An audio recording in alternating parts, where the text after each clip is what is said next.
aussi, puis être tout en ressenti.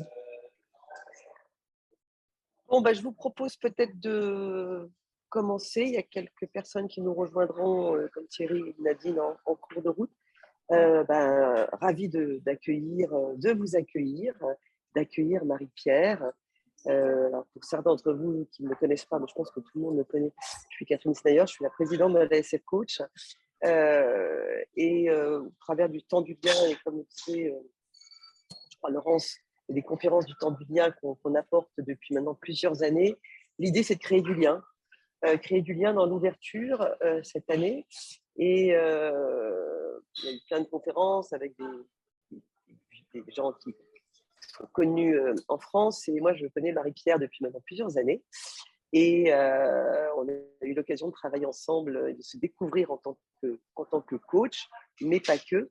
Et moi, j'ai beaucoup apprécié de travailler avec Marie-Pierre parce que je trouvais qu'elle exprimait beaucoup de choses qui sont derrière et qui représentent pour moi ce que j'appelle l'ouverture. D'abord, elle le dira, un parcours fait de différentes expériences qui vont alimenter sa conférence d'aujourd'hui. Une posture de coach super à l'écoute, super verticale, mais avec une vraie singularité. Et elle nous parlera du coup de la singularité du coaching au Canada par rapport à des normes états-uniennes, c'est comme ça qu'on dit, je crois, et pas américaines, états-uniennes. J'ai une amie bolivienne qui dit toujours, c'est pas les Américains, c'est les États-Uniens. Okay. Maintenant, j'ai compris, je parle des États-Uniens. L'idée, c'est vraiment qu'ensemble, on puisse découvrir ce que Marie-Pierre, et je la remercie, a à nous apprendre de ce qu'elle a vécu, de ce qu'elle connaît au quotidien, de son approche du coaching, qui n'est pas universelle au Canada. Mais en tout cas, c'est une ouverture. Et 3 temps, je les laisserai présenter ces 3 temps, des temps de questionnement, et puis j'espère des temps d'échange à la fin. Je l'ai dit en introduction, je suis, Eric et Olivier peuvent témoigner, je suis à Marseille, donc je suis à la gare, donc j'aurais peut-être à m'absenter pour quitter le café où je suis à 19h et rejoindre la gare, c'est un peu compliqué de ça, et donc je resterai avec vous au maximum.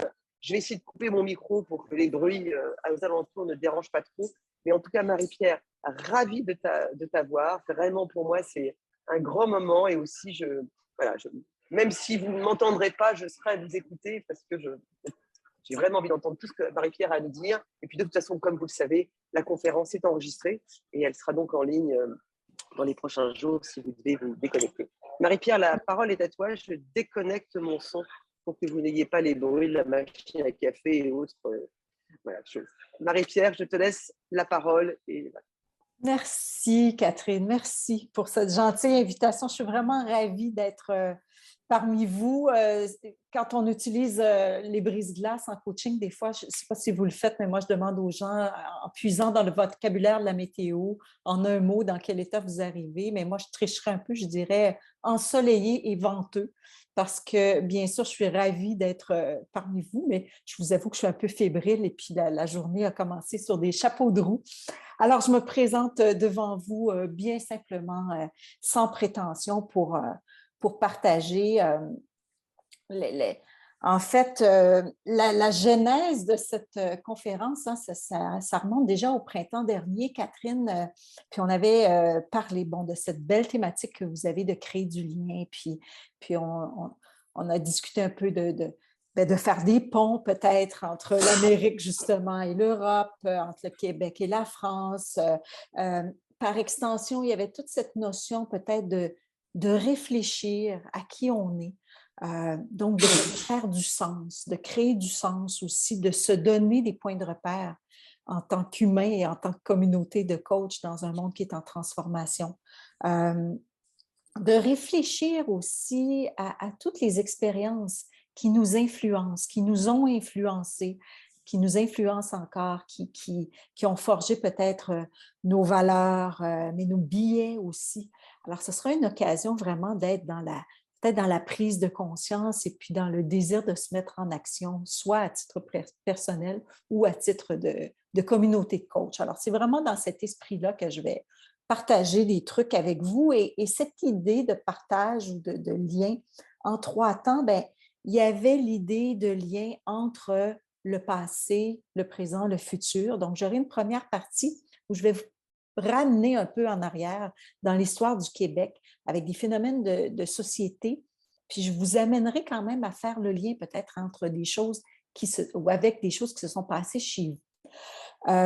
Je vous ferai des liens aussi plus spécifiquement entre la France et le Québec pour être en mesure peut-être de mieux se comprendre, mais d'apprécier nos différences et éventuellement trouver des sources d'inspiration de modèles ou de façons de fonctionner qui sont différentes. Et donc, je vous parlerai dans ce deuxième temps vraiment du contexte réglementaire au Québec et qu'est-ce qui fait que le coaching se développe dans un contexte peut-être différent du vôtre. Et finalement, la troisième partie, bien, on sera peut-être dans l'aller-retour entre le je et le nous et le je.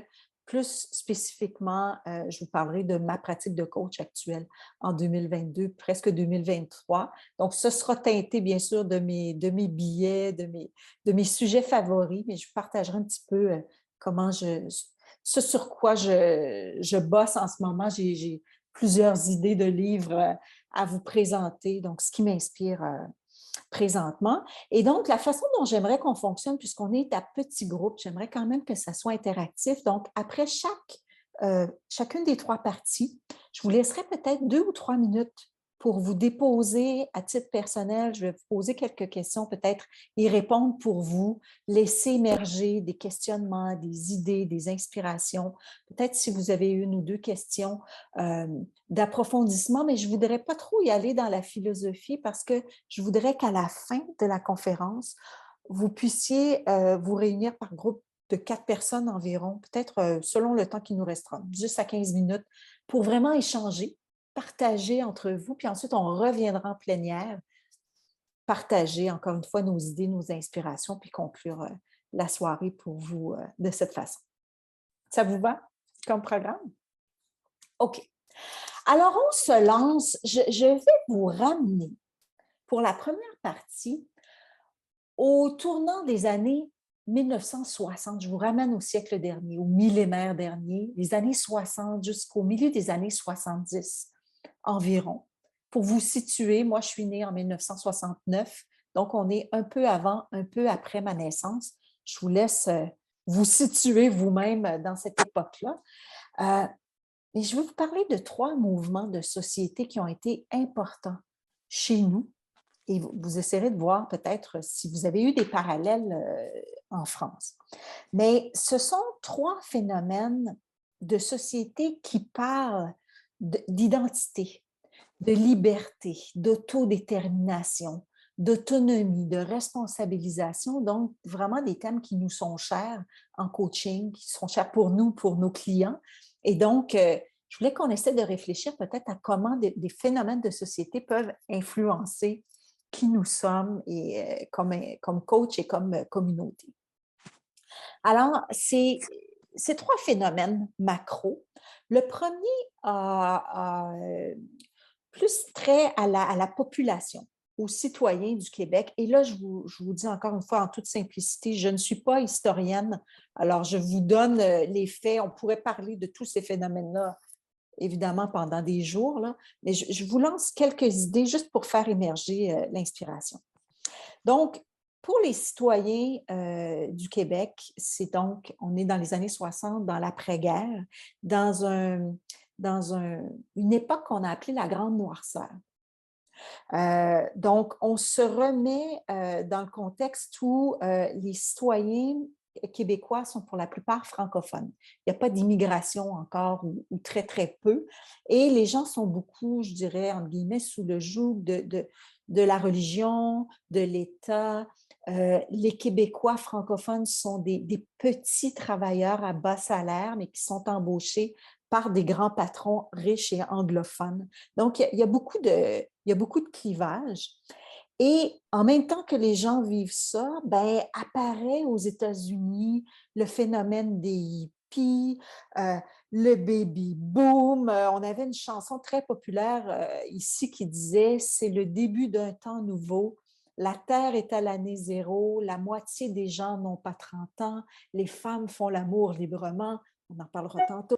Mais donc, il y avait cette grande noirceur, puis chez les plus jeunes, un vent de fraîcheur qui soufflait et un politicien, Jean Lesage, en 1962, qui est arrivé en campagne politique avec le thème « Maître chez nous » et qui a été très, très puissant, donc quand on parlait d'identité, d'autonomie, tout ça. Et donc, on a amorcé ce qu'on appelle la Révolution tranquille. C'est tranquille au Québec, la Révolution, parce qu'il fait froid. On sort un peu l'été, on s'agite, et puis dès septembre, on rentre chez soi devant le feu, puis on ne s'agite plus tellement. Donc, il y a eu cette révolution tranquille où on parle de plus en plus de nationalisation. Donc, il y a eu des grands organismes d'État, Hydro-Québec, notamment des trucs comme ça. Et les Québécois vont rêver d'un pays à eux qui n'est jamais arrivé, mais donc les Québécois ne s'identifient pas comme des Canadiens, ils s'identifient vraiment comme des Québécois et ça part de là. Je vous dirais qu'en ce moment, on est beaucoup plus dans une identité forte au sein d'un environnement plus global. Bien sûr, au plan économique, il y a le libre-échange entre les pays de l'Amérique.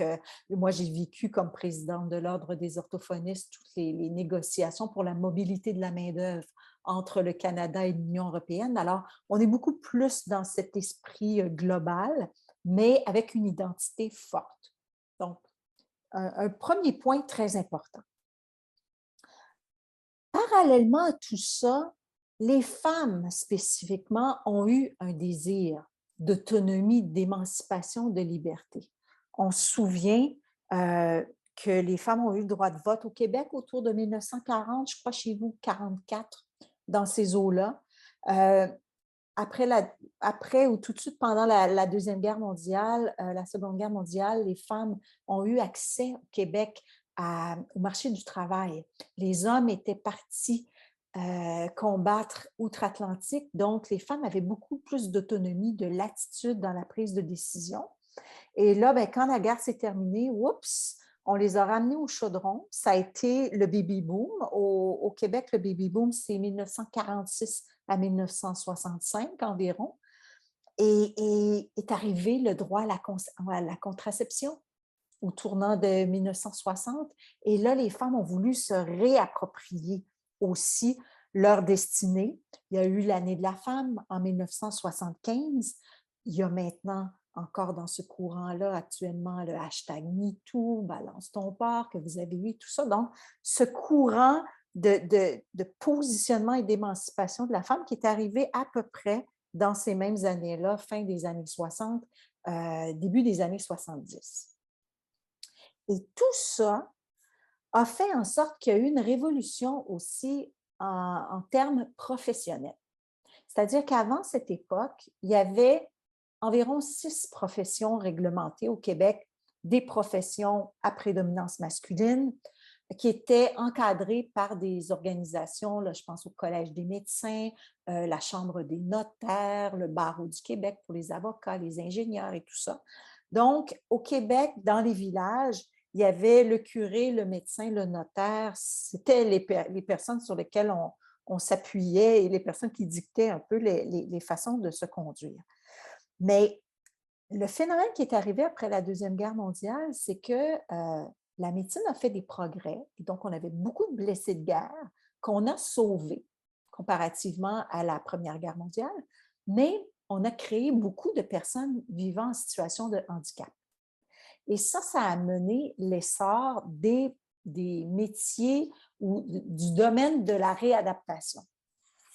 Et ce qu'on a vu apparaître, c'est que les anciens bras droits des médecins, leur épouse, leur fille, leur sœur, maintenant pouvaient aller à l'université et pouvaient revendiquer un certain statut, une autonomie financière, par exemple, etc.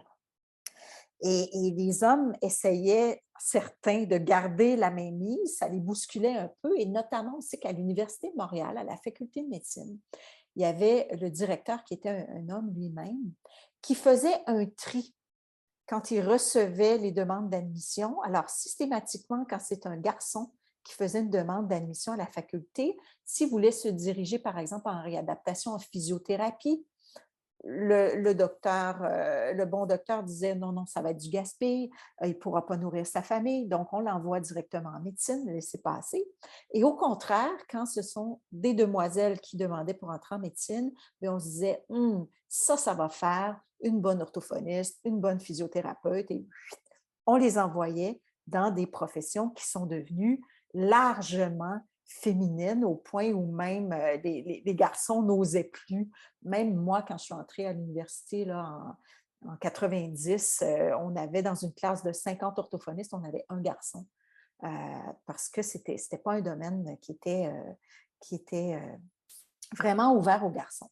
Alors, je vous raconte tout ça pourquoi? Bien, parce que ces femmes, ces citoyennes québécoises qui entendaient parler de Maître chez nous, qui entendaient parler de la libération de la femme, qui avaient accès à l'éducation universitaire, à la contraception et tout ça, ont voulu tout à coup devenir plus autonomes.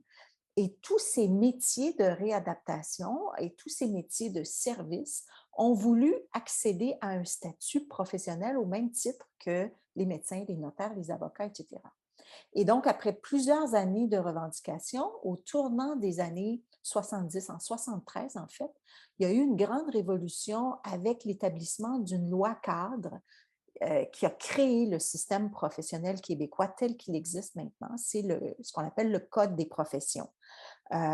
C'est vraiment encore à l'heure actuelle un système qui est assez unique au monde, un modèle qui est unique, même s'il y a des organismes de réglementation dans plusieurs juridictions, mais la façon dont le système québécois est organisé, c'est vraiment un modèle unique. Donc, l'État a créé des entités, des ordres professionnels, OK, pas de problème. qui a délégué des pouvoirs. Je pense, Catherine, ton micro est encore ouvert. Bonne soirée. Ou quelqu'un d'autre.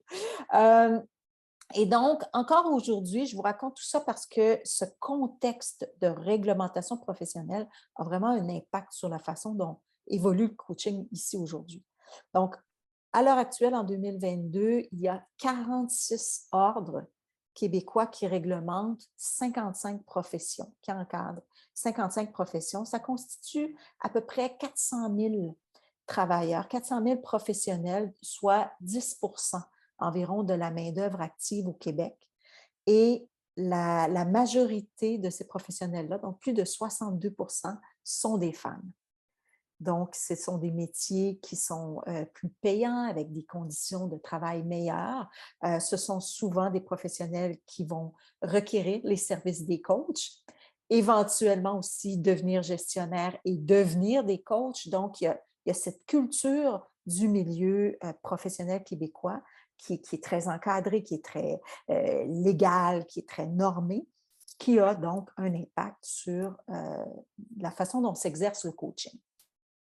Alors, au Québec, par exemple, on ne peut pas dire que le coaching est une profession au sens de la loi. C'est un métier non réglementé, mais bien sûr, nous, on tend à l'exercer avec professionnalisme. Alors, il y a toute cette question, cette réflexion autour de qu'est-ce que le professionnalisme et comment on va donner cette impulsion à notre métier pour qu'il se développe et qu'il soit crédible. Alors, déjà, première petite pause avec ces trois phénomènes qui se superposent. J'avais envie, donc je répondrai peut-être à quelques questions si vous avez besoin de précision, mais encore une fois, comme je vous disais, je ne suis pas historienne, mais je veux vous inviter à vous déposer. Par exemple, si vous remontez dans ces années-là, 60, 75, qu'est-ce qui se passait pour vous? Qu'est-ce qui se passait chez vous? Par exemple, moi, je suis une femme, je suis une Québécoise, née en 1969. C'est sûr que les luttes féminines, pour moi, quand je suis arrivée, le chemin était tracé. C'était déjà beaucoup plus facile pour une femme au Québec de faire sa place. Pour mes parents, c'était inscrit que j'allais aller à l'université. Ils ont eu un impact très fort. Là. Il n'y avait pas beaucoup de place pour dire que je voulais faire autre chose qu'aller à l'université. Grand impact dans le choix de la profession que j'allais exercer. Mon père disait, c'est certain que je vais payer pour une profession, je ne vais pas payer pour autre chose. Donc, ça, c'est mon contexte à moi. Quel était votre contexte à vous? Quels étaient les phénomènes sociaux à l'œuvre? Vous avez eu mai 68, quoi d'autre? De quelle façon ces phénomènes de société ont influencé la façon dont s'exerce le coaching maintenant? Est-ce que ça a permis de le démocratiser davantage, de l'encadrer ou pas? À quel groupe, à quelle minorité peut-être appartenez-vous qui va façonner la façon dont vous faites le coaching? Quelles sont peut-être vos croyances, vos billets issus de cette époque? Donc, je vous invite peut-être à prendre quelques notes que vous pourrez partager avec vos collègues tout à l'heure. Et si vous avez des questions par rapport à ces phénomènes-là, je pourrais accueillir une ou deux questions. N'hésitez pas aussi à fermer votre micro. iPad 4, je n'ai pas votre nom. Si vous pouvez fermer votre micro, on vous entend de temps en temps parler. C'est juste pour l'animation. Mais je n'ai pas votre nom, donc c'est la seule personne qui n'a pas de nom. Moi, j'avais peut-être une question pour lancer, Marie-Pierre, de précision, mais qu'on a échangé lorsque tu m'as parlé dans la volonté du gouvernement de créer tous ces métiers. Quelle était la crainte du gouvernement derrière tout ça? En S'il fait, n'avait pas créé ces métiers. ouais. En fait, il a agi beaucoup sous la pression des groupes. Hein. On va enchaîner avec cette deuxième partie-là dans quelques minutes, mais c'était vraiment des groupes de pression qui demandaient, qui revendiquaient cette autodétermination, auto-réglementation, auto-évaluation. Et comme on était dans ce courant là, de maître chez nous, de liberté, tout ça, c'était dans l'air du temps. Mais c'est aussi le fait que comme ces nouveaux métiers se développaient, il y avait des risques de préjudice pour la population. Donc, on voulait vraiment écarter les charlatans. Et le gouvernement ne voulait pas avoir toute cette responsabilité-là sur les épaules. Alors, c'est la raison pour laquelle il a confié à ces groupes-là. Donc, c'était souvent des associations, donc des organismes de défense des travailleurs qui revendiquaient ces droits-là et qui ont eu ensuite la responsabilité d'encadrer, de devenir des ordres. Ça a créé des problèmes aussi parce que là, les membres se retrouvaient obligés de payer une cotisation à un ordre professionnel parce que c'est autofinancé aussi. L'État n'intervient pas là-dedans. Et donc, il fallait créer des associations en parallèle pour défendre les professionnels parce que l'ordre était là pour défendre les professions, la population, c'est-à-dire. Donc, ça a créé toutes sortes de choses aussi, là. Ouais. Merci. D'autres questions de curiosité par rapport à ça? Ça va? Donc, on va entrer un petit peu plus. Donc, je vais faire un bond d'à peu près 25 ans. On va aller au tournant des années 2000. Donc, peut-être la décennie 1995-2005 environ, pour parler un petit peu de comment s'est développé le coaching dans cet univers réglementé. Donc, aujourd'hui, en 2022, le système professionnel a près de 50 ans, donc ça fait partie de notre culture. Toutes ces questions de certaines professions qui sont exercées là, de façon très encadrée par la loi, avec des codes de déontologie, qui s'appuient sur des faits scientifiques et tout ça. Donc, ça fait vraiment partie de notre paysage. Et pour votre information, donc, tous les ordres ont exactement cette même mission de protéger la population vulnérable avec les mêmes mécanismes internes, donc accréditer des programmes de formation, avoir des examens d'entrée, des programmes de formation continue obligatoire, inspection professionnelle et tout ça. Mais ils n'ont pas tous les mêmes moyens parce que comme c'est autofinancé, on a de tout petits ordres, par exemple les sages-femmes avec à peine plus de 100 membres, et puis des ordres avec des dizaines de milliers de membres, par exemple les ingénieurs, les infirmières, etc. Donc, ils ont beaucoup plus de moyens, beaucoup plus de pouvoir de lobbying au plan politique et tout ça. Donc, ça a des impacts quand il y a des nouvelles lois qui sont mises en place, on le verra tout à l'heure. Alors, pourquoi je vous parle de ça? C'est que, donc, dans cet environnement-là, au tournant des années 2000, pour vous situer, il y a donc eu la formation de l'ICF international, qui est donc ça date de 25 ans environ. C'est un organisme qui est basé aux États-Unis, donc ce sont nos voisins et ils ont des principes de réglementation ou d'encadrement des professions qui sont assez semblables aux nôtres, bien qu'il y ait quelques différences. Donc, c'est sûr que nous, on avait un regard sur cette façon de fonctionner-là. Et au début des années 2000, il y a un groupe de coachs québécois qui étaient membres d'ordre professionnel, ça c'est très important, qui ont décidé de professionnaliser un petit peu le métier et qui ont regardé ICF et qui ont décidé de former un chapitre québécois de l'ICF. Donc, ICF Québec est devenu le 22e chapitre d'ICF international. Donc, c'est même si c'était les voisins, il y a quand même eu un certain délai, puis donc on faisait partie d'un mouvement international. Ce noyau de coach-là, qui était piloté par Jean-Pierre Fortin, c'était aussi le fondateur de l'école coaching de gestion, celle pour qui j'enseigne maintenant. Coaching de gestion, c'est la plus ancienne école de coaching au Québec et la plus ancienne aussi école francophone au Canada. Donc ça a vraiment donné le ton, comme c'était une école de coaching de gestion, ça a donné un peu le ton au type de coaching qu'on fait au Québec.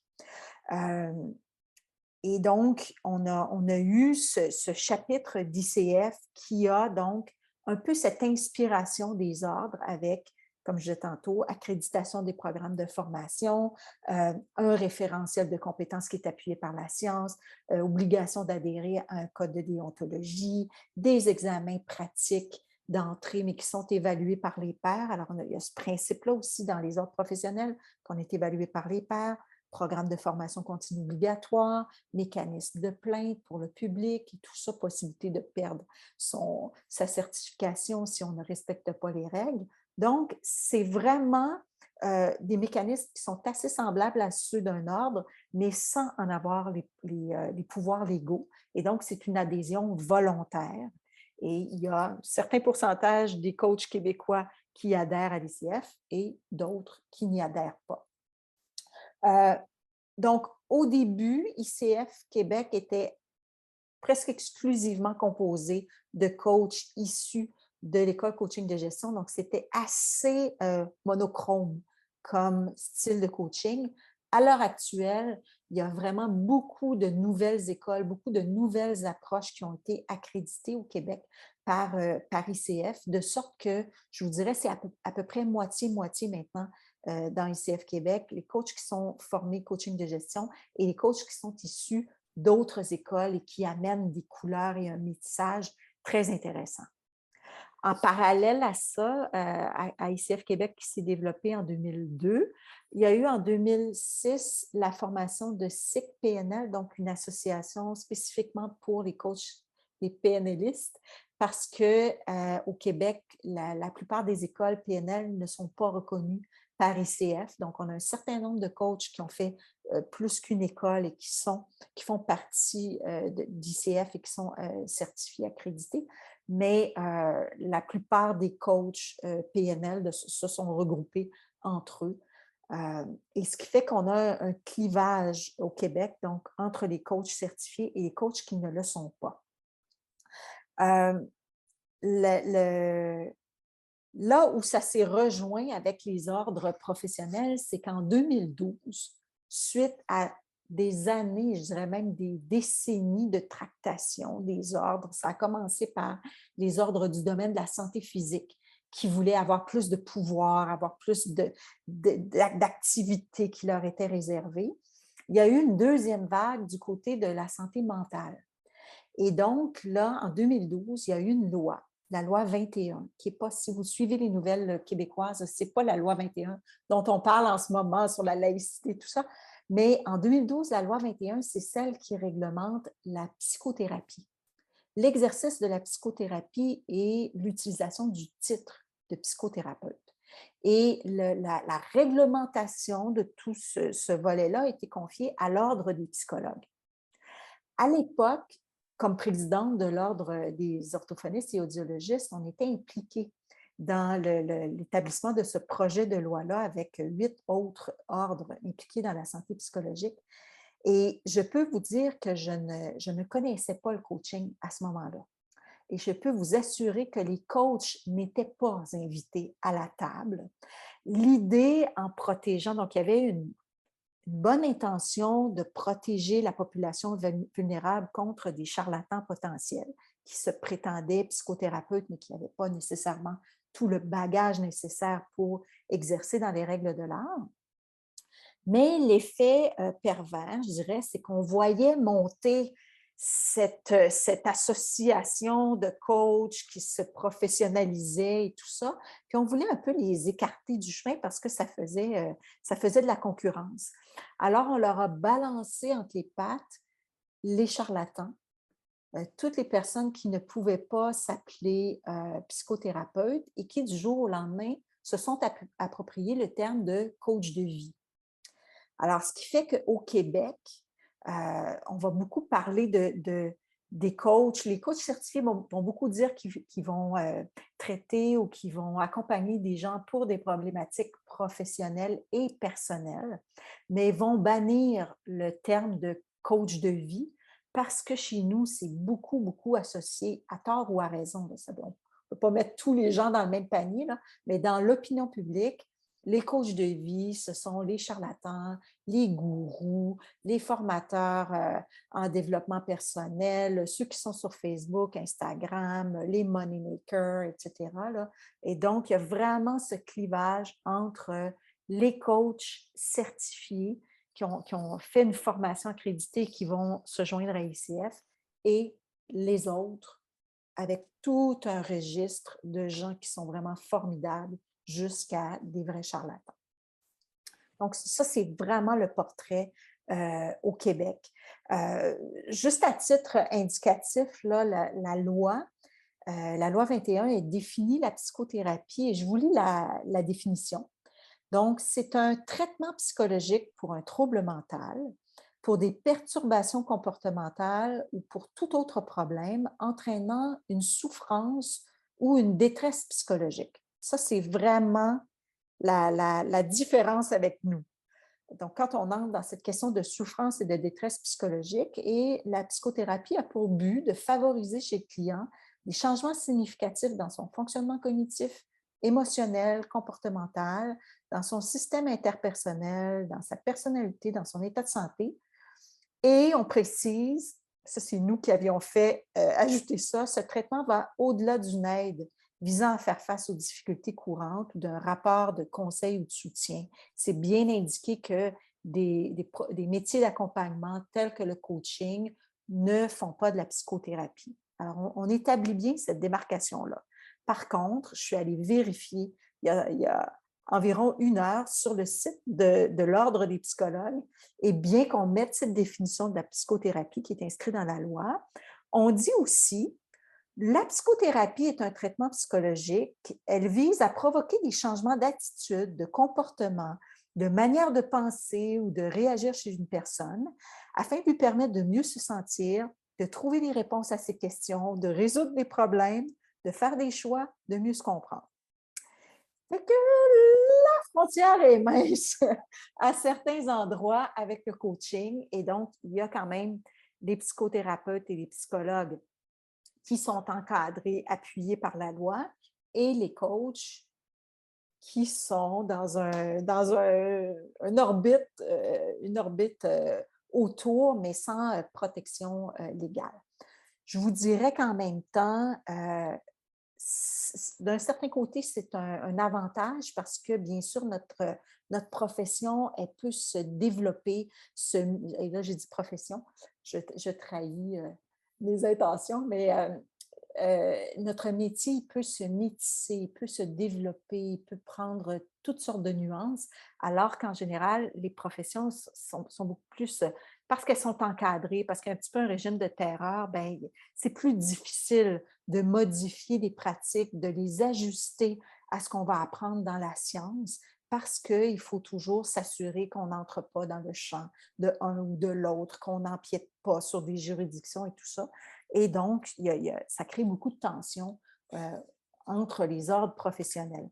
moins sur le terrain, parce que les professionnels eux-mêmes ont plus tendance à collaborer et on le voit avec la pandémie, par exemple, dans toute la question de la vaccination, où le Collège des médecins a eu tendance à favoriser le fait que d'autres professionnels puissent vacciner, par exemple. Puis ça a ouvert la porte peut-être à aller chercher d'autres gestes professionnels qui seraient réservés, non plus seulement aux médecins, mais à d'autres professionnels. Donc, on voit que ça bouge avec la pandémie, mais il y a vraiment toutes ces tensions-là.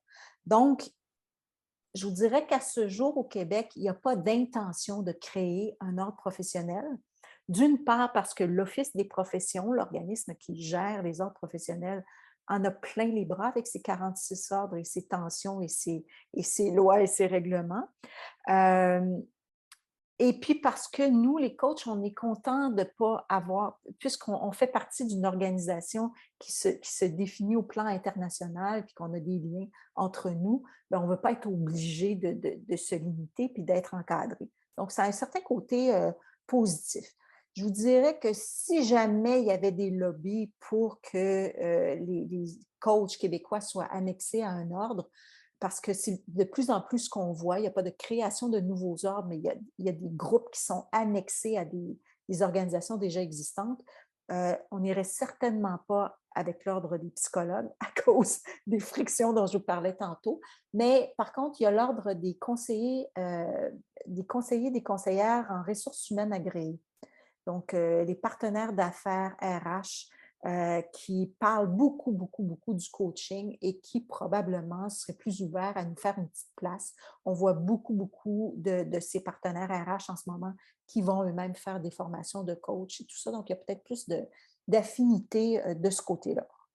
Mais comme je vous disais, ça ne semble vraiment pas dans l'air du temps d'encadrer le métier de coach au Québec. En revanche, ce qu'on voit, c'est que cette culture des ordres va avoir des impacts. Un peu comme dans des grandes organisations, le fait d'avoir des conventions collectives, des syndicats qui vont influencer ce qui se passe à l'extérieur des organisations pour des boîtes qui sont plus petites, par exemple, pour des travailleurs qui ne sont pas syndiqués, bien, tout ce qui se passe dans le système professionnel québécois va avoir un impact un peu sur comment s'organise le métier de coach. Par exemple, il y a Sylvie Lénard, une coach québécoise qui fait un doctorat en ce moment, qui a été une gestionnaire dans le réseau de la santé. Il y a quelques années, elle a fait un sondage et dans le réseau public de la santé au Québec, les sondages étaient très forts à l'effet que la clientèle des coachs va avoir une plus grande confiance, une plus grande perception de la qualité des services quand les coachs sont aussi membres d'un ordre professionnel. Donc, je dirais, par exemple, moi, je n'exerce plus ni l'orthophonie, ni l'administration, mais j'ai gardé mon appartenance à ces deux ordres-là parce que ça me positionne auprès de ma clientèle comme appartenant au système professionnel et pour la plupart de mes clients, c'est quelque chose, ça fait partie de leur valeur. C'est quelque chose qui va faire qu'ils ont confiance en moi. Beaucoup de grandes organisations publiques, donc par exemple tout le réseau de la santé, les grands organismes nationaux, comme je parlais d'Hydro-Québec tout à l'heure, l'Auto-Québec, les banques, tous ces réseaux-là, les grandes entreprises privées aussi, dans les offres, les appels d'offres, vont exiger que les coachs soient membres de l'ICF et qu'ils aient une accréditation souvent de deuxième niveau. C'est-à-dire chez ICF, on a ACC, PCC, MCC. Donc, on va exiger souvent que les coachs soient PCC, donc que ce ne soit pas des coachs en entrée en pratique, mais vraiment des gens qui ont plus que 5 ans d'expérience, par exemple.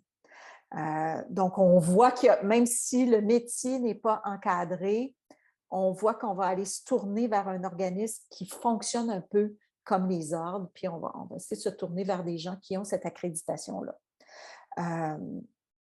Donc, voilà un petit peu ce que je voulais vous partager par rapport à tout ce contexte-là qui influence donc la façon dont va s'exercer, va se développer notre métier chez nous.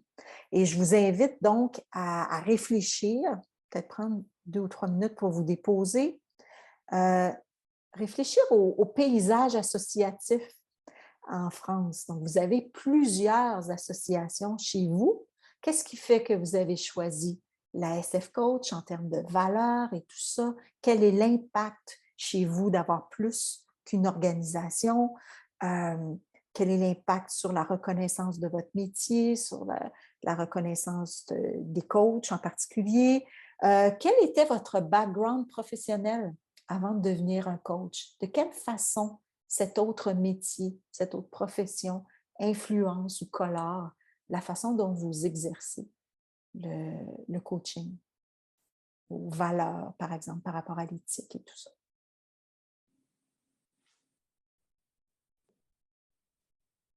Et je peux répondre pendant que vous réfléchissez peut-être à quelques questions si vous avez besoin de mieux comprendre le système professionnel. Donc, peut-être on ne l'a pas dit tout à l'heure, Catherine, je ne sais pas si les gens ont pu lire ça, mais donc moi, j'ai commencé ma carrière en 1995, j'étais orthophoniste, donc j'ai fait une profession réglementée. J'ai fait ça une quinzaine d'années. Ensuite, je suis devenue présidente et directrice générale de mon ordre professionnel. Donc, je suis passée dans des fonctions de gestion et des fonctions politiques. C'est notamment là, entre 2008 et 2016 environ, là, que j'ai participé beaucoup aux travaux d'élaboration et de mise en œuvre de la loi 21 qui a réglementé l'exercice de la psychothérapie. Puis ensuite, j'ai pris une petite sabbatique et j'ai réorienté ma carrière vers le coaching. Je vous en parle dans la section suivante. Je ne sais pas si c'est une question, mais en tout cas une réaction en tant que présidente. Marie-Pierre, merci d'avoir partagé ça, parce que ça donne une autre perspective de ce qui se passe en Europe, de ce qui se passe en France, et de ces questions, enfin, on n'a pas toutes les répondre ici, mais qui sont au cœur des questions actuelles de la SF Coach, qui est reconnaissance du métier. Est-ce qu'on a besoin d'une norme étatique pour reconnaître le métier? Comment on autorégule le métier? En Europe, on est parti vers un système d'autorégulation avec toutes les associations. Effectivement, la question que tu poses, qui est pourquoi est-ce que en France, mais pas qu'en France, hein, en Italie, en Espagne, dans beaucoup de pays d'Europe, tu as l'ICF, le chapter, numéro 47, 10, 58 ou 39. Et puis, tu as effectivement des associations qui émergent avec des couleurs, comme disent les Italiens, différentes.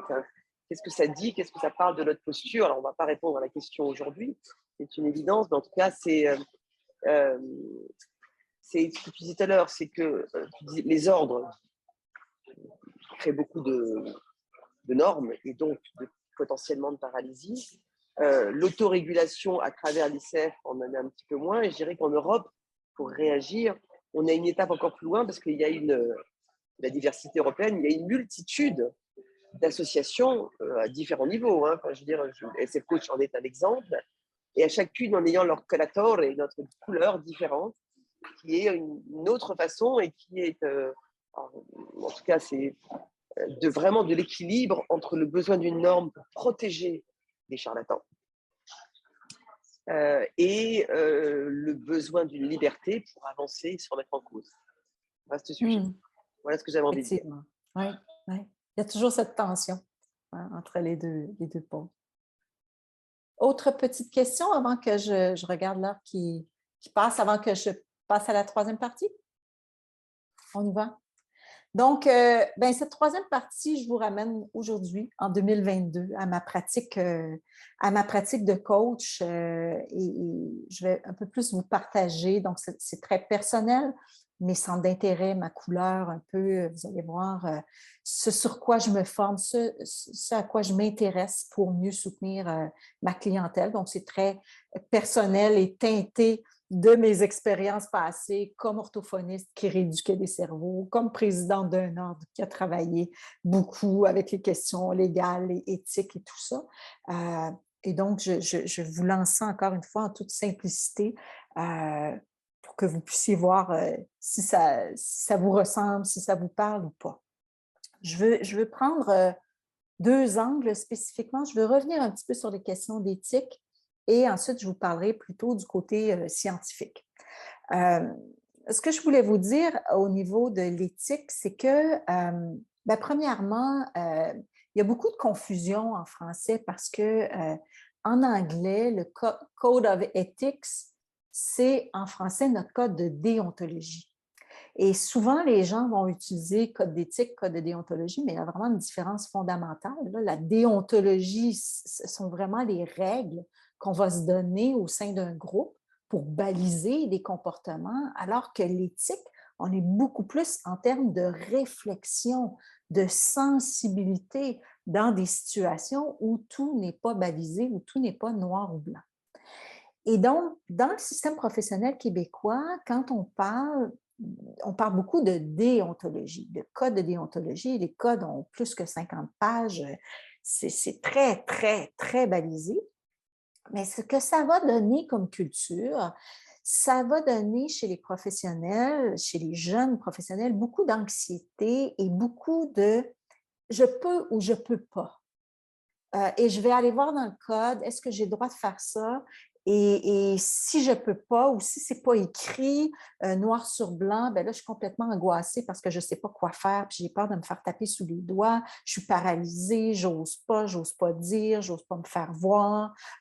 Et donc, tu parlais de paralysie, Catherine, là, c'est beaucoup ce que ça va amener, je trouve, personnellement. Alors que quand j'enseigne aux coachs, on est beaucoup plus, bien sûr, on va parler de notions fondamentales comme la confidentialité, conflit d'intérêts et tout ça, mais nos codes de déontologie en coaching sont assez minces, là. Hein? On a 5 pages, c'est tout petit. Euh, et on veut plus aller vers une approche de développer la sensibilité à ces questions éthiques-là. On est beaucoup aussi dans le savoir-être, dans toutes les questions d'équité, diversité, inclusion. Est-ce que je suis sensible à la façon de voir de l'autre? Est-ce que je peux réfléchir à la façon dont je me comporte, mais un peu comme une façon de vivre, une façon d'être, une façon d'agir, une philosophie de vie? Donc, on est beaucoup moins dans le je peux pas, si je peux pas, je vais me faire taper sur les doigts et tout ça, et beaucoup plus dans quelque chose où on veut éveiller, je trouve, cette réflexion et cette sensibilité-là. Donc, moi, je trouve que c'est une différence dans l'axe ou la façon de l'angle d'aborder la chose qui est très différent, mais qui me parle beaucoup et dont j'ai beaucoup envie de faire la promotion auprès des étudiants en coaching, de développer cette posture de coach-là, notamment pour les différencier des charlatans. Un autre aspect qui est très important pour moi, c'est bien sûr la formation des coachs. Bon, peu importe, je leur dis souvent, peu importe l'école que vous allez fréquenter, mais que ce soit une école, le fait qu'elle soit accréditée, ça veut dire elle a dû répondre à des normes, qu'elle a dû être évaluée par les pairs, qu'elle doit répondre à certains standards.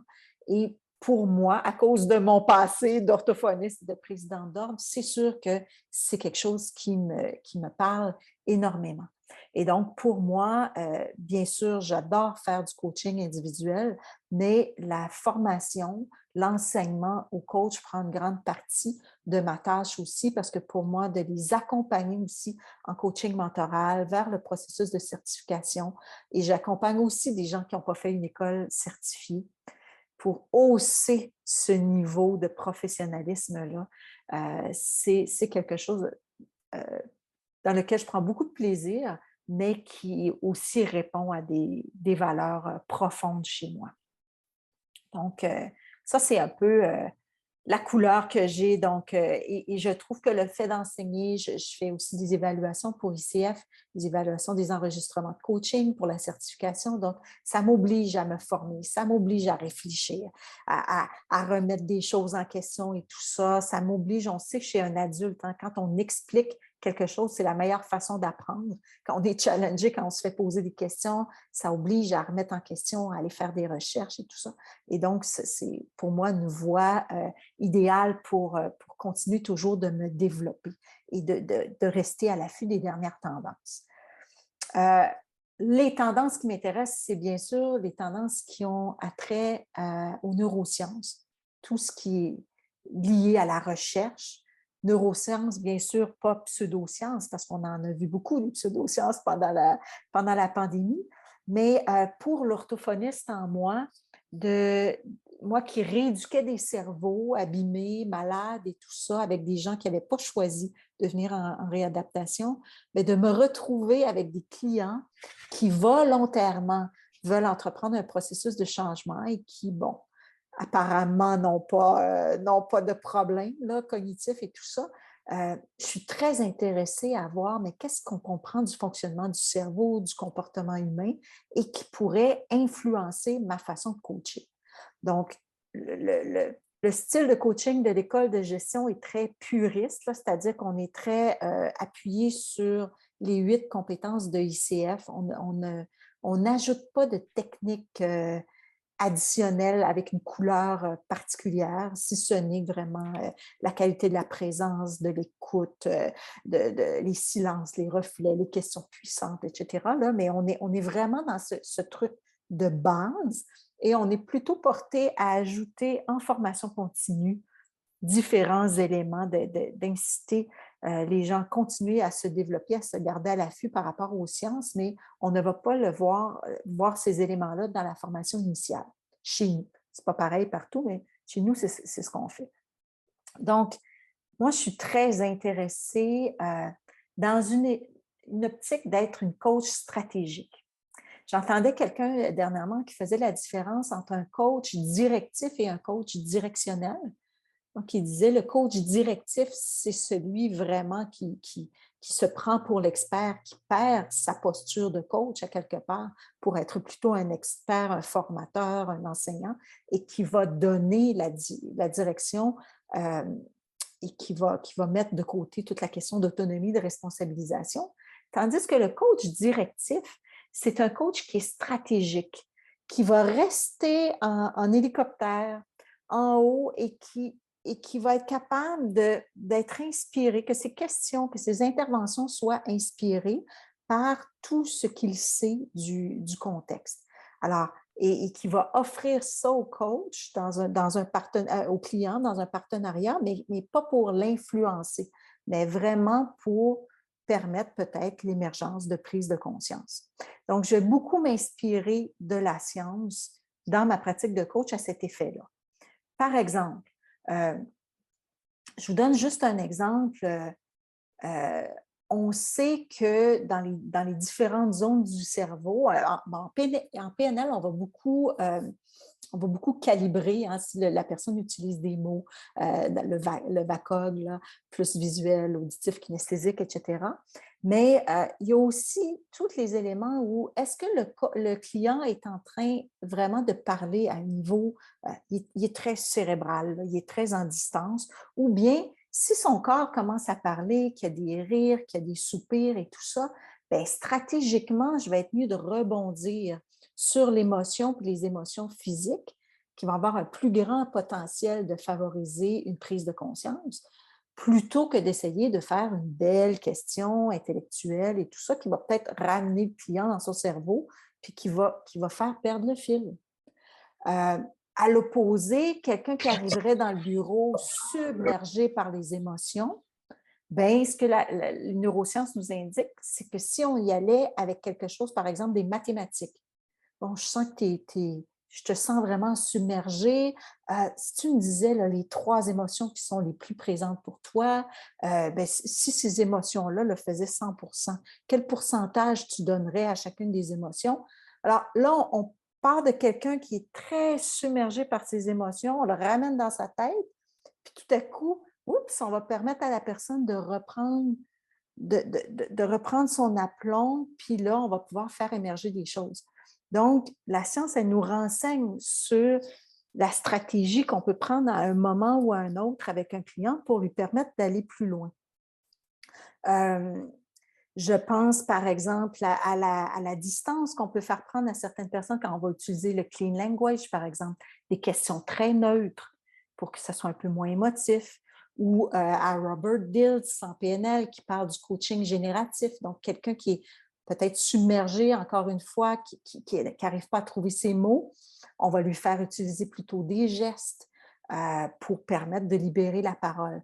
Donc, je pense que toute cette connaissance, toute la recherche qui se fait sur le fonctionnement humain, le fonctionnement du cerveau, c'est super intéressant pour le développement de notre métier.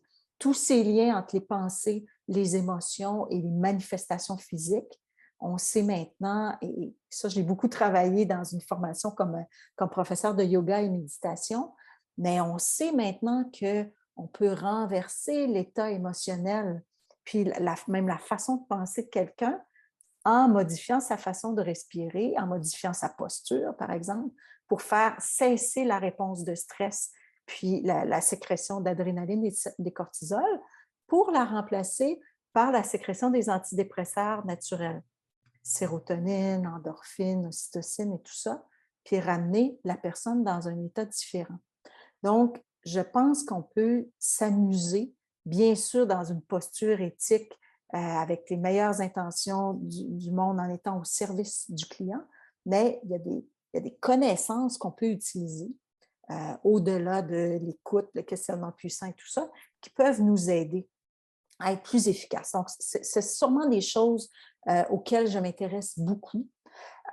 Au Québec, je ne sais pas si vous la connaissez, il y a une chercheuse en neurosciences qui s'appelle Sonia Lupien, qui est une excellente vulgarisatrice scientifique. Elle a fait ce livre-là. Puis au besoin, Catherine, tu pourras me dire, si vous avez besoin que je vous envoie des références plus précises, là, je pourrais faire suivre à Catherine. C'est excellent livre qui parle du fonctionnement humain par rapport au stress. Et on sait qu'avec la pandémie, nos clients sont tellement stressés. Bon, par exemple, elle parle beaucoup du ciné, les 4 facteurs qui déclenchent une réponse de stress chez tout être humain. Le fait de manquer, l'impression de manquer de contrôle, l'imprévu, la nouveauté, l'impression d'avoir son ego menacé, sa crédibilité, sa réputation et tout. Et donc, ben moi, je vais utiliser ces concepts-là pour, pour peut-être faire mes interventions, mes questions de coach. Par exemple, si j'entends les mots du client et je m'aperçois, je le sens stressé et je sens que c'est parce qu'il y a beaucoup de facteurs d'imprévisibilité, bien, je vais reconnaître les mots puis je vais être capable de lui offrir. Je te sens stressé puis j'ai l'impression qu'il y a beaucoup d'imprévus autour de toi en ce moment, puis c'est ça qui contribue. Est-ce que ça résonne, comment ça résonne pour toi, etc. Puis là, souvent, la personne va me dire oui. Et là, ben, je sais que quelqu'un qui est dans l'imprévu, sa meilleure piste de sortie, ça va être de planifier un plan B, C, D. Alors, ben, je vais lui offrir une question en ce sens-là. Parle-moi des options que tu as, qu'est-ce qui va se passer si tel ou tel truc survient. Tandis que si j'entendais plutôt des mots qui sont liés à la nouveauté, ben, je serais portée à lui offrir une question du type qui sont tes alliés, qui pourraient t'aider à aller chercher des nouvelles connaissances, à qui pourrais-tu déléguer ce truc avec lequel tu es moins familier, tout ça. Donc, je vais beaucoup m'inspirer de la recherche en neurosciences, pas pour diriger, pas pour prendre le contrôle des coachings, mais éventuellement d'être plus sensible à certains mots et d'inspirer mes interventions de ce que la science nous dit, de comment la science nous renseigne. Même chose, par exemple, par rapport à tous les aspects de motivation. Excellent livre qui est sorti à la mi-août sur la motivation, basé sur la théorie de l'autodétermination, une théorie qui roule quand même depuis quelques décennies avec les 3 besoins fondamentaux, besoin d'autonomie, besoin de sentiment de compétence et besoin d'affiliation sociale. Donc, bien sûr, quand je coach des gestionnaires qui me disent qu'ils ont de la difficulté à mobiliser des équipes et tout ça, bien, c'est important pour moi d'avoir ces concepts-là en tête, pas pour leur enseigner, mais éventuellement pour leur poser des questions qui vont les aider peut-être à s'ouvrir vers quelque chose sur lequel on a un petit peu plus d'emprise scientifique. Donc, je m'intéresse aussi beaucoup en ce moment à l'entretien motivationnel. Donc, l'entretien motivationnel, c'est une approche qui a été développée beaucoup dans le domaine médical avec des clientèles qui présentent des dépendances. Mais ce sur quoi l'entretien motivationnel nous renseigne, c'est que quelqu'un qui est aux prises avec une ambivalence, qui est déchiré, avec une décision à prendre, bien, ça va être beaucoup plus efficace et rapide de l'accompagner avec des reflets, commençant par des reflets simples au début, avec les mots du client, puis en lui offrant petit à petit des reflets plus complexes, en partageant des impressions à haut niveau, que de lui poser des questions. Le client qui est en ambivalence, la science a démontré que plus on va poser des questions, plus on va faire augmenter son anxiété et son sentiment de ne pas être à la hauteur, puis d'être perdu, puis d'être déchiré. Alors que si on y va plus avec une approche de reflet, on va arriver beaucoup plus rapidement. Si on valorise ses forces, on les met en évidence et tout ça, on va le ramener dans un état d'empowerment, d'empuissancement, et la personne va arriver plus vite à des solutions. Donc, je m'intéresse beaucoup, beaucoup à tous ces éléments-là, pas de façon dogmatique. Je ne fais pas du one size fits all ou des mêmes approches avec tout le monde, mais j'essaie beaucoup de m'inspirer de tout ce que la recherche nous apprend pour donner plus d'impact à mes coachings. Je travaille beaucoup en ce moment aussi sur toute la question d'accompagnement, de promotion de santé psychologique et bien-être au travail. Je ne sais pas si vous connaissez le groupe de recherche Empreinte humaine, qui a fait une recherche, donc c'était Québec-France. Ils ont, je vois des gens qui font oui, Eric qui fait oui, hein. Donc ils ont sondé des équipes de travail, des gestionnaires à plusieurs reprises durant la pandémie à propos de différents sujets, là, donc toute la question du mode de gestion hybride, du manque de sentiment d'appartenance quand on est en télétravail et tout ça, du burn-out, du fait d'être présent, mais pas tellement efficace et tout ça. Donc, enfin bref, tous les sujets d'actualité. Et ils ont fait des courts chapitres.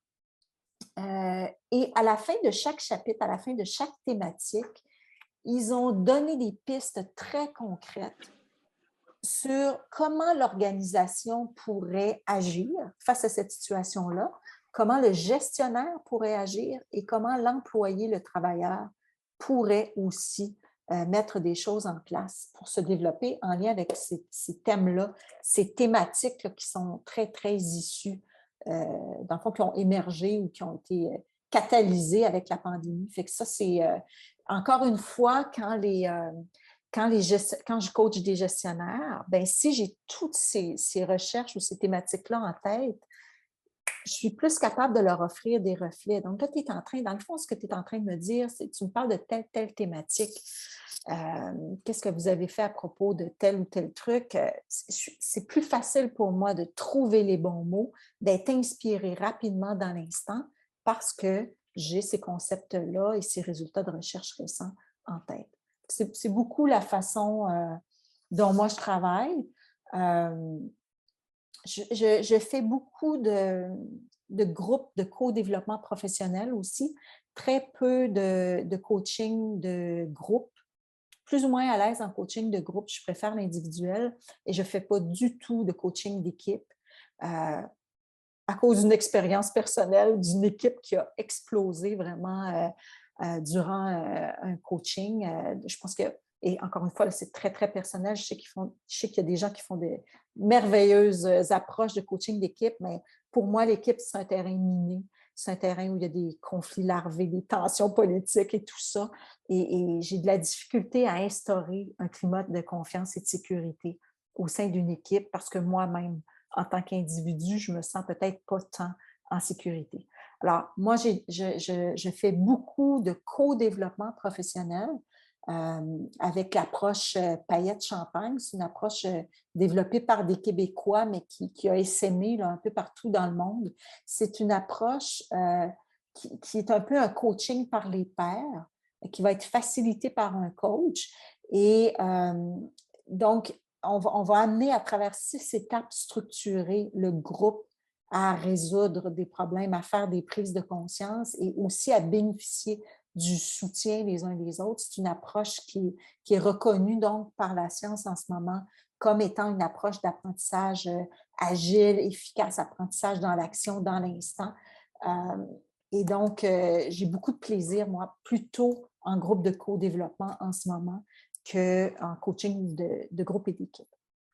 Donc, je vois le temps qui passe, puis je vais vous laisser un petit peu de temps pour discuter entre vous. Mais donc, c'est un peu les thématiques qui teintent ma pratique de coach en ce moment. Quelle sera-t-elle dans 5 ans ou dans 10 ans?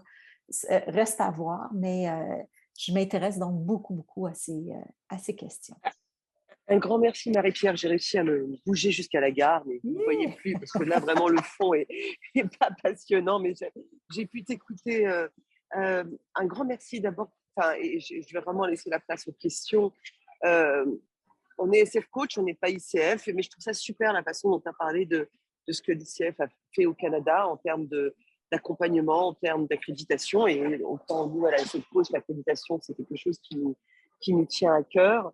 On a une dimension plus se réfléchir à ce que c'est le coaching dans les organisations, mais tu l'as abordé indirectement, mais en toute humilité.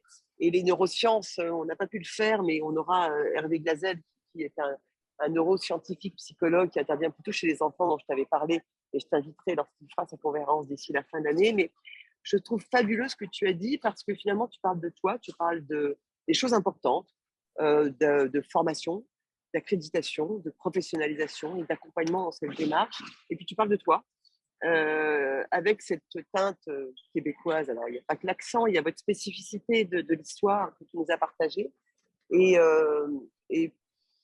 voilà, tu vas leur laisser chacun à nous leur minute de réflexion, mais je trouve que c'est vraiment, en tout cas, moi j'avais envie de partager ça avec les gens qui étaient présents, c'est tellement enrichissant. Donc un grand merci, mais je ne vais pas, vu ma situation, je ne vais pas monopoliser la parole et j'espère qu'on aura l'occasion de voir comment ça peut faire résonance. C'est un terme qu'on aime bien en coaching, avec ce que nous sommes et ce que nous sommes en France, mais pas qu'en France, dans notre relation au coaching. Donc, un grand merci en tout cas. Merci Catherine. Alors, j'aurais envie de regarder brièvement, comme je vous dis, je ne veux pas entrer trop dans les détails parce que je veux vraiment d'abord vous laisser, je vois des gens qui prennent des notes, vous laisser prendre des notes par rapport à vous, là.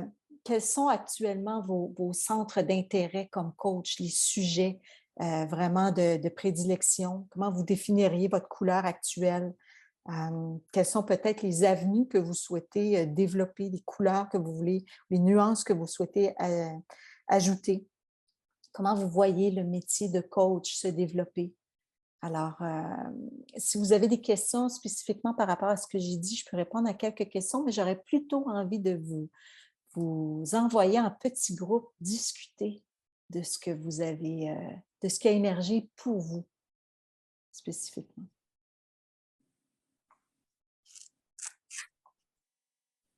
Petite question? Ou on reviendra plutôt après la période d'échange. Donc, qu'est-ce que vous diriez on se retrouve à la demi? Ce serait bon pour vous? Alors, attendez un petit peu. On est combien?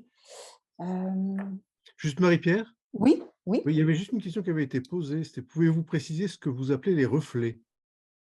Ah, les reflets, oui. Peut-être que vous le dites d'une autre façon chez vous. Les reflets, en fait, souvent, les étudiants me posent cette question, est-ce qu'on utilise les mots du client ou nos mots à nous? Et donc, souvent, on va utiliser ce qu'on appelle le reflet simple. C'est quand on va prendre les mots du client. Donc, si je comprends bien, dans la situation que tu vis, tu as 3 options en ce moment, option A, option B, option C, et c'est exactement ce que le client nous a dit, mais on lui permet, on lui reflète ce qu'il a dit, on lui permet d'entendre ces mots peut-être de façon un petit peu plus structurée.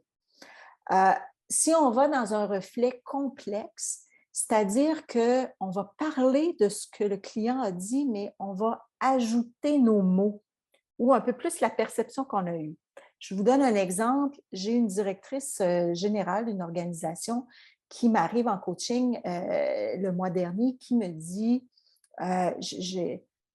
j'ai un problème, un conflit d'allégeance envers mon organisation, mon conseil d'administration et un chasseur de tête qui m'a fait miroiter une nouvelle position et je ne sais pas si je dois accepter, etc. Et donc, on a une ambivalence, elle est déchirée, je reflète ça.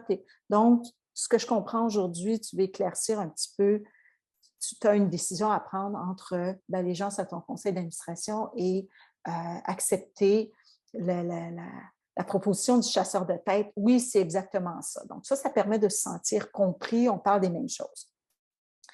Et là, je lui dis, mais peux-tu m'en parler plus et tout ça? Puis là, elle commence à me raconter une situation qui se passe avec son conseil d'administration et elle me raconte ça verbatim. J'ai présenté tel dossier, un tel me répond, ça m'a fait réagir, j'ai dit ça, blablabla. Elle me parle de ça pendant 5 minutes. Et là, je lui dis tout à coup, mais si je comprends bien ce que tu me racontes, tu es en train de me parler de la rupture du lien de confiance entre le conseil d'administration et toi, et je dirais même entre toi à l'égard de ton conseil d'administration. Et là, elle me dit, c'est exactement ça. J'en avais pas pris conscience. Alors, à ce moment-ci, je n'ai pas reflété simplement ces mots, parce qu'il y en avait beaucoup, mais j'ai reflété ma compréhension de la situation qu'elle décrivait. Je lui ai offert mes mots parce que, basé sur mon expérience, parce que j'ai déjà présidé un conseil d'administration et tout ça. Et donc, je lui ai offert ma compréhension de la situation et ça a provoqué la prise de conscience chez elle. Et ce que ça a fait, c'est qu'elle a dit, la décision est prise. C'est vrai que je n'ai plus confiance en ce conseil d'administration, donc je ne peux plus rester là à long terme. En même temps, comme eux, ils ont confiance en moi, ça ne sert à rien de me précipiter puis d'accepter la proposition du premier chasseur de tête venu. Préparons ma relève dans l'organisation et préparons la suite de ma carrière de façon plus réfléchie. Et donc, ce reflet plus complexe, à plus haut niveau, pour elle, a permis de trouver la solution sans qu'on ait eu à pencher pour un cas ou l'autre. Je ne sais pas si, David, ça éclaircit ou plus ou moins. Ou... C'était Eric qui avait posé la question. Eric Ah, Demel. Je vous faisais avez simplement bougé. Je suis point désolée. d'attention. Non, mais c'est beaucoup plus clair, merci. Oui, oui. Donc, il y a Frédéric qui propose reformulation. Bien sûr. Il y a peut-être le fait de bien reprendre les mots du client pour qu'il les réentende et Exact. que peut-être ça le pousse à aller plus loin. Oui. Non, mais Voilà. d'accord. Voilà. Une On est reformulation dans fidèle. l'audace du coach aussi. Quand on entre dans les reflets plus complexes, on y met une partie de nous.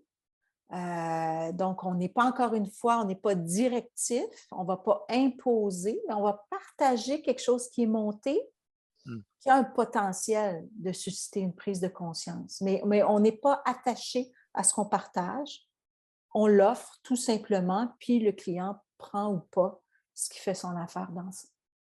Et par rapport à ce qu'on appelle la méthode du Queen Language, je ne sais pas si vous connaissez le Queen Language qui consiste à reprendre systématiquement les phrases du client et de lui dire « et alors ?»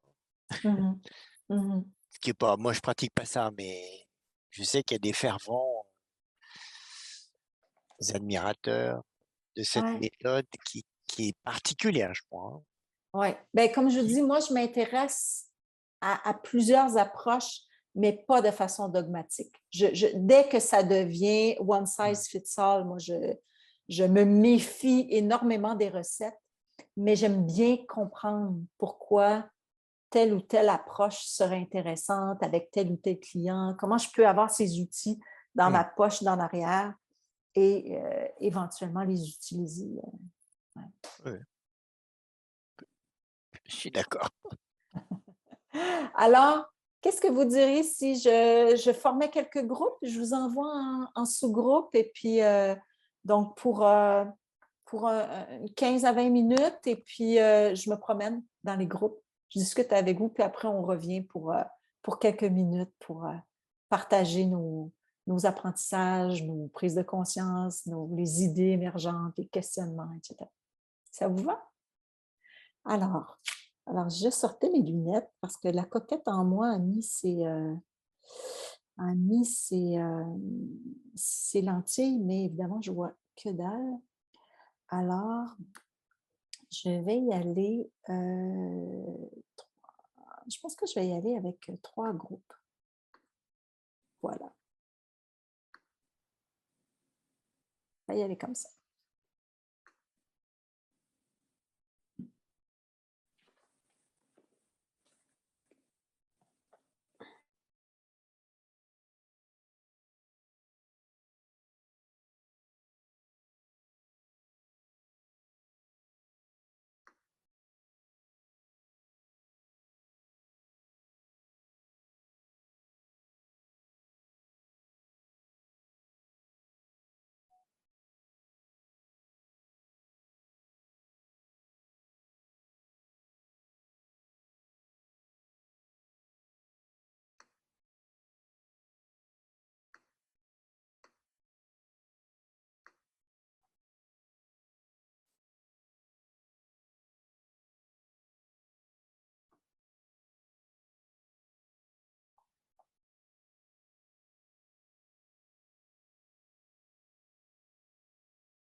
Non, des bavards qui vont garder les 35 secondes qui leur restent jusqu'au bout.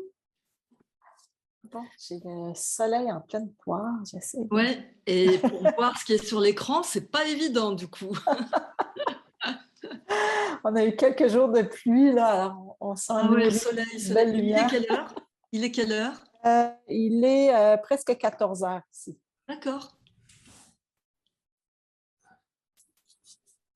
Je vais juste voir, il y a une équipe, il reste 3 secondes, donc ils vont revenir avec nous.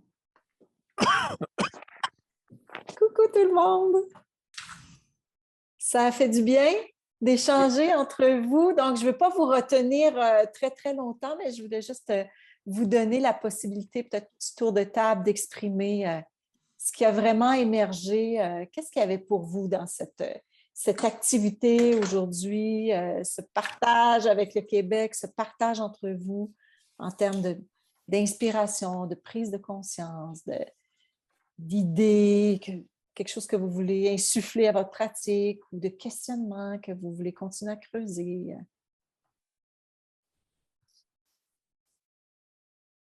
Très librement. Je sais qu'il y en a qui doivent partir rapidement. Je pense, Frédéric, peut-être si vous voulez... Je suis revenue, je suis dans mon train. Donc... Bravo, Catherine! Bravo! Oui, donc moi, je disais que j'étais très intéressée d'avoir du coup remis aussi le coaching dans une dimension sociale que à force de travailler, j'oublie de faire parfois. Donc ça redonne aussi des éclairages sur pourquoi ça se passe comme ça. Très intéressant aussi de distinguer, et avec Thierry qui était dans mon groupe, de distinguer le coach directif du coach directionnel. Et j'adore ce terme de directionnel. Ça a fait beaucoup d'écho. Voilà, avec du coup aussi l'importance de formation continue dans une multitude de voies, cohérentes évidemment par rapport à notre cœur de profession. Merci Frédéric. Merci Marie-Pierre, en tout cas, merci. Marie-Pierre, je dois partir assez vite aussi. Et Allez, je voulais vraiment te remercier pour cet échange. Enfin, vraiment, c'est un bonheur d'entendre le Québec arriver à ma porte. Et puis, cette notion de coach stratégique, j'ai trouvé ça extrêmement intéressant parce que ça veut tout dire et rien dire, mais tu en as donné une approche extrêmement pragmatique et qui m'a donné à réfléchir. J'ai aimé aussi tes références bibliographiques. Cette notion aussi de neurosciences, on en entend beaucoup parler, mais en même temps, est-ce qu'on maîtrise ou pas? Personnellement, non. Donc voilà, ça m'a donné envie d'aller voir. Et puis de voir aussi les correspondances entre Québec et France, quand tu as parlé des années 60, des années 70, etc. Voilà, l'émancipation des femmes, etc. Et tous les impacts sociaux, comme disait Frédéric. C'est extrêmement intéressant de voir comment le coaching s'inscrit totalement dans l'histoire, en fait, et dans la culture. Merci beaucoup à toi. Merci Nadine, je m'en réjouis pour toi, pour toutes ces réflexions qui s'en viennent, toutes ces découvertes encore. Et vous n'hésitez pas à me faire un petit coucou sur LinkedIn pour qu'on reste en lien. Ça me fera plaisir. Quoi d'autre que vous avez à partager sur vos réflexions, vos impressions, peut-être vous êtes en état de choc par rapport à quelque chose que j'ai dit parce que, bon, évidemment, on n'avait pas le temps pour beaucoup de nuances, puis j'ai abordé plusieurs sujets là, dont on pourrait discuter avec 4 paires de gants blancs là, très, très longtemps. Donc, vous pouvez partager aussi des étonnements ou des... Je voulais juste dire peut-être une petite chose, c'est que votre façon très naturelle de vous exprimer rend les choses assez simples et c'est agréable. Voilà, très agréable. Merci Eric.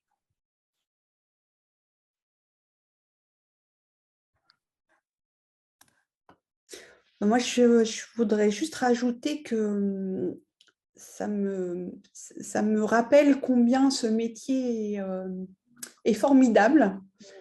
Parce que tout en étant dans un cadre qui est celui de ne pas nuire à la personne qu'on accompagne, etc., qui est quand même quelque chose de très important, on a une multitude de possibilités à chaque fois, parce que c'est à chaque fois un moment différent, une personne différente, un contexte différent, etc. Et puis des choses qu'on peut avoir lues plus ou moins récemment et qui résonnent et qu'on utilise à ce moment-là. Et du coup, c'est ce qui fait la richesse et l'intérêt de ce métier, puisque tout est toujours possible. Ça ouvre la porte à plein de choses et ça, c'est vraiment génial. Et merci de nous avoir rappelé ça. C'est vraiment cette image que j'avais, Marie-Laure, des racines et des ailes. Hein. Je pense que l'encadrement n'est peut-être pas nécessaire, mais si on a ces racines de sensibilité éthique profonde et du désir de ne pas nuire et de soutenir, bien, après, on peut ouvrir nos ailes quand tu parles du champ des possibles, de toutes les possibilités qui sont ouvertes pour se développer, se métisser, s'inspirer. C'est vrai que c'est un beau métier que nous avons. Je vous dis au revoir parce que je dois partir. Bonne fin de soirée. Au revoir, David. Et bonne journée, Marie-Pierre. Au revoir. Merci. Oui, elle n'est pas terminée. Merci beaucoup pour la conférence. Autre chose à partager, c'est toujours précieux ces moments. Merci Marie-Pierre pour avoir incarné le coach libéré. Hein. C'est celui qui effectivement pose les choses pour créer ce qui m'a bien marqué, la prise de conscience quelque part. À la fois parce qu'on a conscience de l'environnement qui change beaucoup. Je disais tout à l'heure en groupe, coachant essentiellement l'individuel des dirigeants chez l'entreprise. On voit que ces chefs d'entreprise et ces dirigeants, ce n'est pas les mêmes que quand j'ai démarré en 1979-80, 43 ans après, et surtout ces dernières années, ça s'est accéléré. Donc, ça, c'est la première chose. On est dans un système, et dans un système où ça ouvre des possibilités d'agir. Et je rejoins l'intervention de Florence tout à l'heure sur le coaching directionnel. On peut effectivement apporter des choses pour créer justement des prises de conscience du coaché. Voilà, donc c'était pour dire ça. Puis j'ai entendu tout à l'heure coach stratégique, mais peut-être quand je me suis absenté 2 fois, peut-être que j'ai loupé une étape. Je ne sais pas ce que ça veut dire. En fait, c'est la même chose que le coach directionnel. Ah, d'accord. Okay. C'est-à-dire qu'on est dans le partenariat, l'échange, le partage, mais dans quelque chose de très convivial et donc pas tout en restant dans notre posture de coach, en fait. D'accord. Non pas en étant enseignant ou expert. Je retiens donc le coach libéré et stratégique, ça me va bien. Voilà. Oui, merci.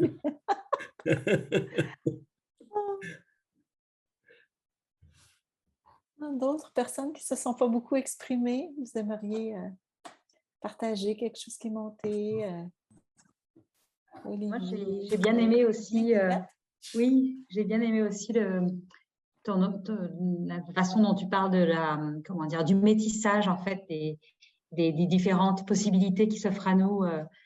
Tu as parlé de neurosciences ou d'autres apports, mais c'est vrai que d'avoir ces différentes possibilités, de pouvoir les choisir parce qu'elles viennent au bon moment et on se dit que c'est le moment de l'utiliser parce que ça s'impose aussi avec certains clients. Je trouve que ça rappelle que on a plein de choses autour de nous qui nous permettent d'utiliser simplement le corps du client, enfin le client qui arrive et qui tout simplement, on a envie qu'en se mettant debout avec lui, il va se passer quelque chose plutôt que d'utiliser une approche, une école ou autre. Donc c'est vrai que c'est ce mélange, moi j'aime beaucoup avoir cette liberté justement de pouvoir choisir et de voir ce qui s'impose à nous à ce moment-là parce que c'est la bonne chose au bon moment.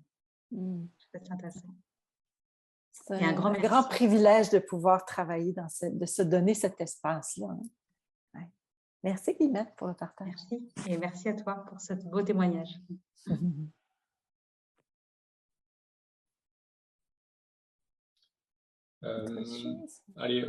Olivier?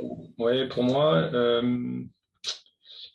sur ce qui avait été sur votre conférence, c'était la première partie, c'était la compréhension de la structure sociale de la société qui est impérative, et donc la compréhension du contexte actuel est un impératif.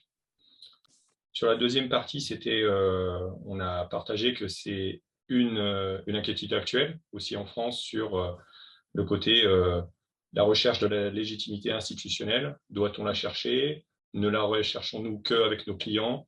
Comment on s'organise, etc. Donc ça, c'est vraiment actuel, donc ça résonnait beaucoup. Sur la troisième partie, mon actualité, c'était donc du coaching individuel, d'équipe et de la conférence. Et aussi, j'essaye d'étendre sur spécifique au golf, mais donc en utilisant la méditation et donc les neurosciences. Donc ça faisait beaucoup écho là-dessus. C'est comment on distribue un mouvement complexe de manière fluide sous pression. Voilà le thème. Et un dernier remerciement, c'est merci pour ce partage, ce témoignage, parce que j'ai entendu coaching d'équipe égale terminé, conflit, politique, etc. Et j'ai entendu une situation actuelle, alors vous me dites si je me trompe, mais au final, une perte de confiance pour aller là-bas. Et en fait, ce témoignage-là, c'est de dire, je vais me nourrir de ça parce que je suis en train d'arriver vers le coaching d'équipe, mais d'avoir toujours, je pense que ce témoignage-là, il est important de l'entendre pour avoir toujours cette vision.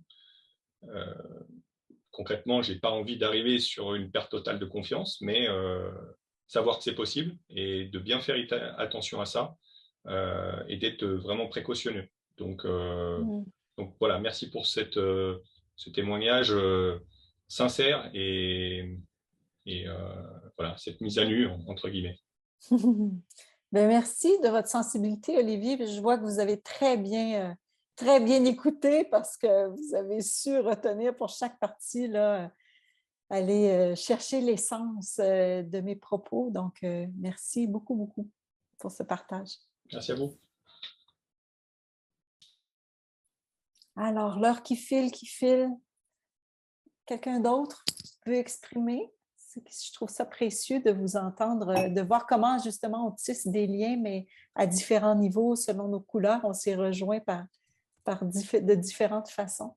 Quelqu'un d'autre veut exprimer son apprentissage? Sinon, Catherine, tu es toujours avec nous? Oui, toujours. Moi, en tout cas, je trouve qu'Olivier l'a bien résumé. Une pensée parallèle, une pensée différente qui nous rappelle plein de fondamentaux de ce qui est notre posture, de ce qui est important pour nous, de ce qui est important pour nous dans la relation. Et aussi, quand tu disais que le coaching collectif, c'est pas ton truc, en termes d'écologie, de faire ce qu'on aime faire et pourquoi on a envie de travailler au-delà de toute norme. Donc pour moi, c'était un grand merci. On a appris plein de choses. On se retrouvera bien entendu pour d'autres conférences dans les semaines qui viennent. Mais en tout cas, encore une fois, un grand merci, Marie-Pierre. Et je te laisse bien le mot de la fin. C'est un grand privilège. Alors, merci vraiment à tout le monde. Je vous souhaite une bonne soirée. Moi, j'ai encore quelques heures devant moi, mais je vous souhaite de vous déposer là, en douceur, en zénitude, et puis au plaisir de garder contact avec vous. Au revoir. Au revoir. Au revoir.